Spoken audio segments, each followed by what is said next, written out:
Alors, je vous dirais, malheureusement pour Julie Snyder, et c'est ce pourquoi que la réaction la plus logique de leur part, c'est en général de ne pas faire aucune preuve de tolérance, de prendre leur valise pleine d'argent et de foutre le camp.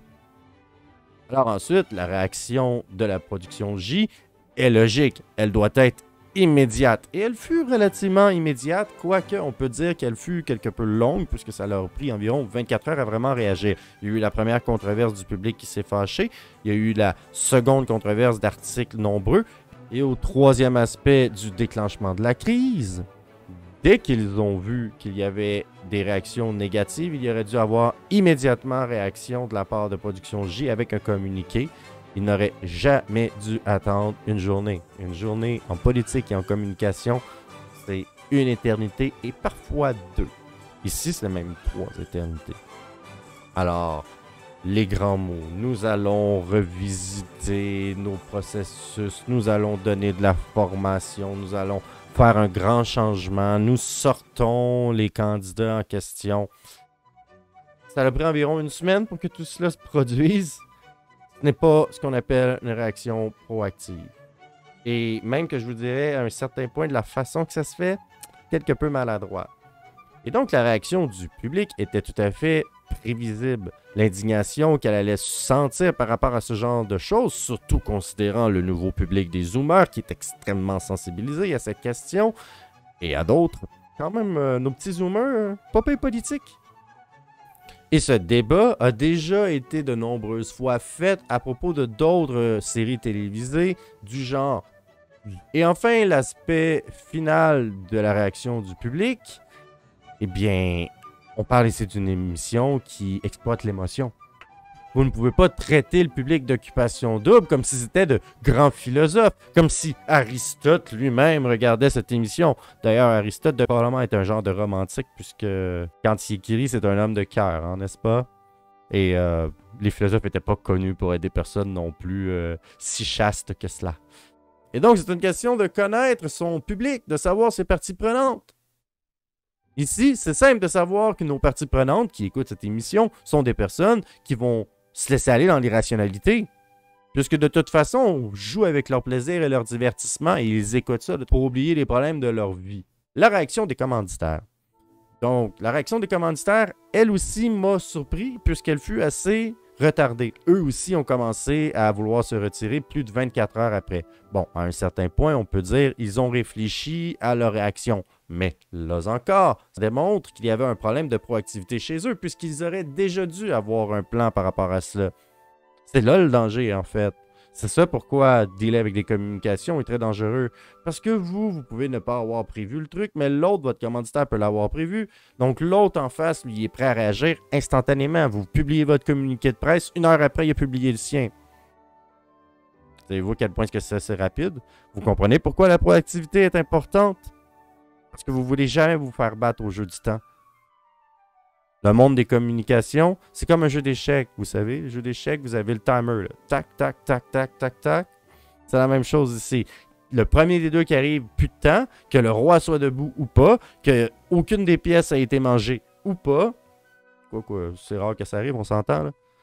Vous perdez. Donc, c'est pas juste une question d'intérêt, d'idée et de...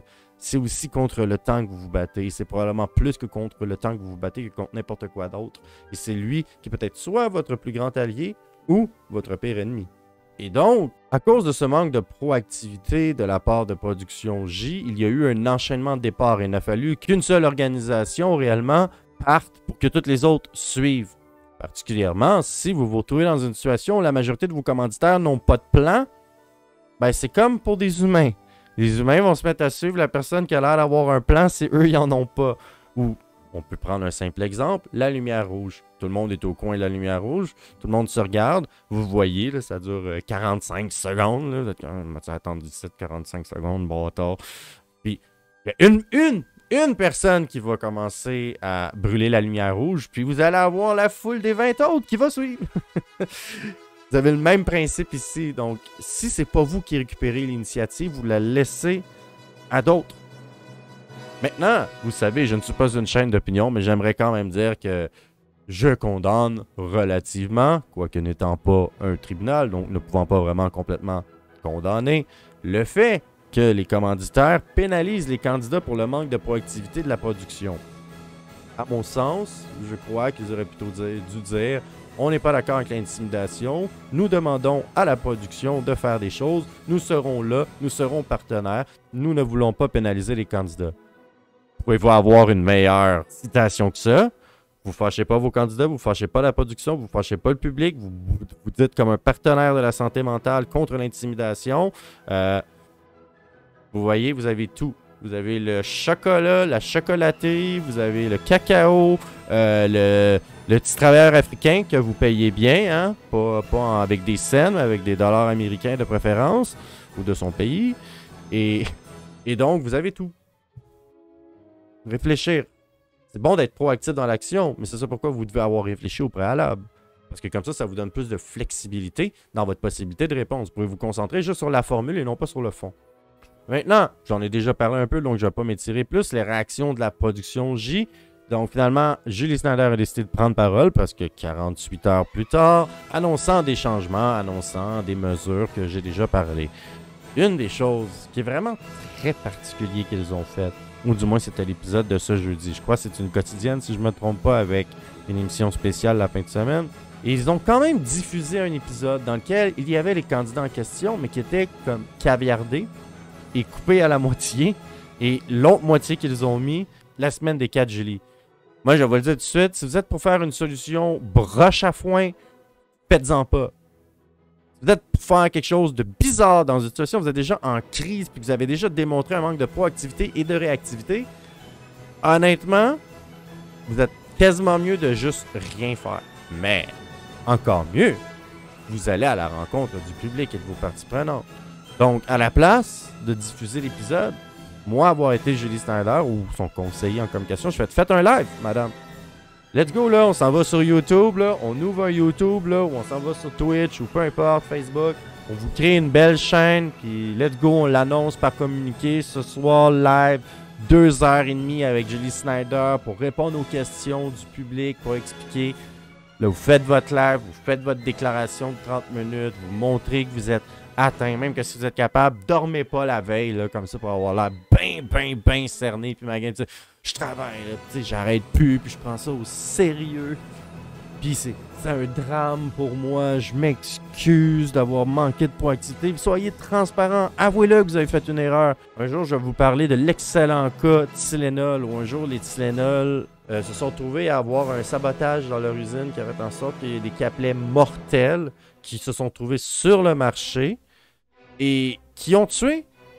Deux ou trois personnes sont mortes. Puis c'était connu, puis le public le savait. Mais ils ont été tellement proactifs, tellement transparents, tellement engagés dans le moment qui était la crise. L'opinion du public s'est complètement transformée, a pris le contraire de sa position de départ. Si au départ, on voulait que des têtes tombent, que Tylenol meure et probablement que Tylenol serait mort, les gens ont commencé à dire « Oh, en fait, Tylenol sont des victimes comme nous. Nous devons, et c'est ensemble que nous allons régler cette crise et cette situation. Nous comprenons, nos publics, que Tylenol n'est pas responsable et nous prenons même en pitié cette pauvre compagnie. » Ça, c'est de la relation publique qui est proactive, qui est efficace. Non seulement vous en ressortez inatteint, mais vous en ressortez plus fort. Prévoyez bien vos plans. Et finalement, ce qu'ils ont décidé de faire, c'est de faire venir une spécialiste de l'intimidation qui avait écrit à ce propos pour venir faire des formations. C'est une idée, mais maintenant, ce n'est pas suffisant de simplement faire des formations. Il faut que vous démontriez qu'elles ont un impact. Donc, l'idée, ce serait d'après ça, prendre les candidats en question, puis de leur faire... Donc, vous les prenez, vous leur faites faire une conférence de presse ou une activité où ils vont aller aider des jeunes ou un truc comme ça. C'est pas suffisant de juste faire des formations. Il faut qu'après ça, vous montriez les conséquences de cette formation et que l'information dans la formation a été assimilée.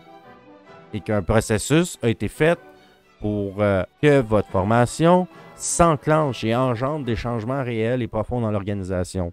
Pour, bien évidemment, démontrer au public que vous pouvez regagner leur confiance.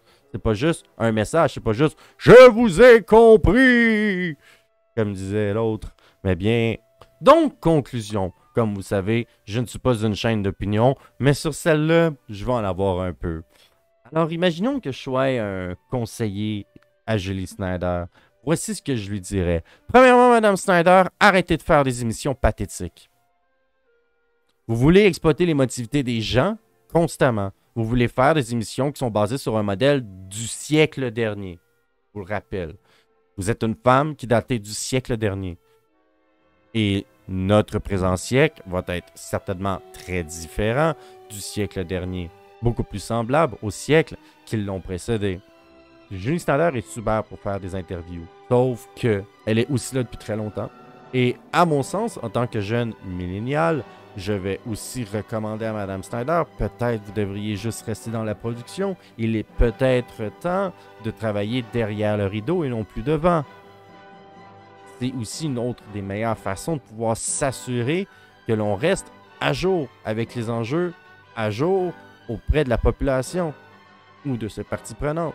Un autre des aspects donc qui compterait, ce serait donc un remaniement profond de l'équipe de Julie Snyder. Presque tout le monde.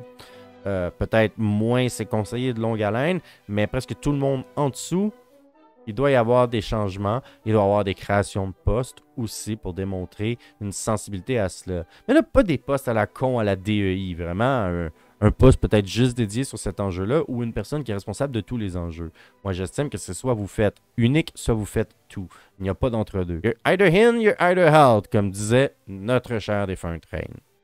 Donc, je sais que j'ai écrit dans l'un de mes articles le fait qu'il ne faut pas s'excuser. En général, je parle du départ. Au départ, il ne faut pas dire « je m'excuse d'avoir fait ceci ». Vous pouvez cependant trouver désolant la situation. Et après coup, en cours de crise, vous pouvez, après constatation qu'il y a réellement eu faute et que vous en êtes responsable, prendre à ce moment-là la partie de responsabilité qui vous revient en faisant juste « je m'excuse ». Je ne recommanderai jamais de prendre l'entièreté de la responsabilité, cependant, parce que prendre l'entièreté de la responsabilité, ça veut dire que si quelqu'un vous poursuit, vous avez pris l'entièreté de la responsabilité. Et donc, un autre des derniers éléments que j'irais recommander à Mme Snyder, c'est de faire témoigner des anciens candidats. C'est pas possible que dans chaque édition qu'il y a eu depuis que cette émission existe, qu'à chaque fois, il y a eu que des déçus. Il y a certainement eu des personnes qui ont profité de leur exposition, qui ont profité de leur expérience, qui ont eu du plaisir dans cette émission. Alors, faites témoigner ces personnes. Démontrez auprès de vos publics et de vos parties prenantes que ce que vous faites est loin d'être mal. Et au contraire, est en général extrêmement bénéfique, que ceci n'est qu'une erreur de parcours ou un manque de proactivité et d'analyse de la part de l'organisation auprès de son public et des enjeux, ce qui peut être rattrapé. Mais c'est important aussi de rappeler ce qu'on a fait de bien. Et lorsqu'on explique nos solutions, aussi d'expliquer ce qu'elles vont faire et d'expliquer ce pourquoi on les met en place, ces solutions, ces organismes et ces formations à l'interne. Alors voilà. Tout ce que je vais vous demander à la fin, c'est laisser un commentaire parce que ça aide à faire que ma vidéo ait trouvé. Mais surtout, pas tard, abonnez-vous. J'ai juste un petit 20 abonnés. Et donc, je fais ces vidéos-là pour pas un rond. Et disons que la journée que je vais avoir un rond, je vais pouvoir vous faire des choses beaucoup plus intéressantes, des belles entrevues de profondeur, du montage qui sera pas fait à l'arraché, plus de musique aussi. Et surtout, ça m'aiderait énormément. Pour ça, ça me prend 1000 abonnés. Donc, abonnez-vous. Facebook, Twitter, TikTok, tout le reste. Je suis là aussi. Et surtout, le site web pour des articles sur des sujets différents qui touchent beaucoup plus aussi la relation publique et le marketing. Au revoir, chers courtisans. À la prochaine pour faire de toi un maître de la cour du peuple.